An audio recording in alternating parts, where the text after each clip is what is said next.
Hi, I'm Jacci Pillar, Neurodivergent non-binary truth bomber, and this is Talk-ist. Today's guest is the awesome Anastasia Lay, and this is something I like to call Newsworthless, where we turn fluff into stuff. I thought we would do something that you're rather fond of in Newsworthless, which is David Beckham. Oh, yeah. I've moved on from him ages ago. It's really interesting because, he's a bit of an icon. He's a bit of a gay icon in some circles, I believe. And, I think that part of the market is something he's trying to capture. But recently an article came out about him reading to his children, which you go, okay, clearly he wants a medal for doing, what every parent does, but okay, we'll start with that. But I will just read a little bit from it. So the headline was, David Beckham has swapped football for literature as he reads Harry Potter and the Philosopher's Stone for his younger fans and tried not to embarrass his kids. I'm really not sure if he's trying to embarrass his kids because he's reading from a transphobe or because he's just trying it's not manly man enough for him. The photo sort of speaks volumes.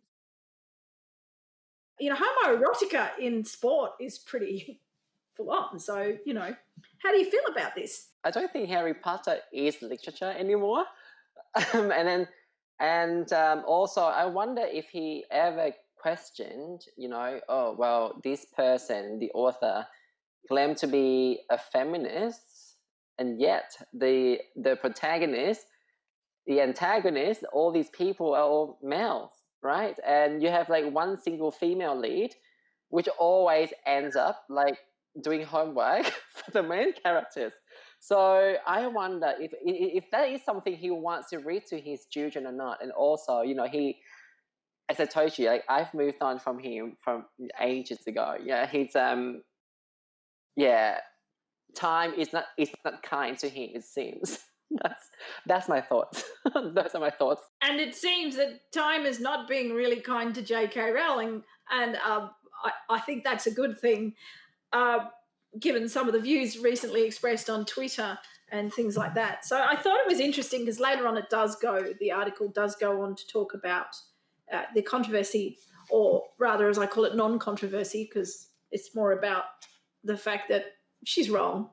So there was another actor involved in this, David Tennant, who also looks similarly surprised that he's been asked to read to children. It's this very, very wide-eyed expression, like, wow, we're getting Father of the Year award for doing what we should do anyway. Yeah.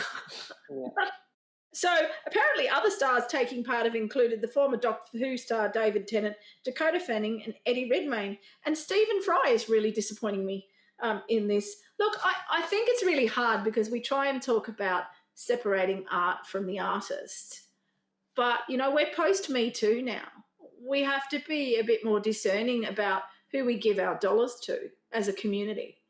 And to be honest, we were talking about like homoerotica earlier, and how I'm pretty sure like a good portion of David Beckham's fortune would have come from the gay or LGBTIQ community who would have had a crush on him.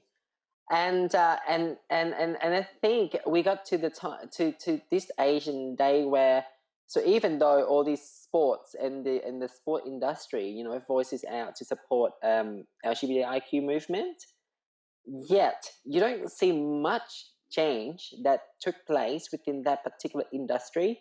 And I feel like role models like David Beckham and celebrities where they have millions and millions of dollars and millions of followers, like, is there a way for them to actually put the money where the mouth is, because I'm pretty sure like they would donate to like AIDS campaign, all these things, but are they donating, like have they donated the money because they actually want to help or because they want to gain publicity, those kind of things. I think that some of the shift is occurring now as we have these discussions as a community and as consumers of art and artists. We go back to the great homoerotic tradition of things like wrestling and the Greco-Roman traditions, and go, hey, you've benefiting off that.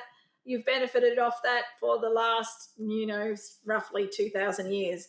So time to give some back to that community that you benefit from.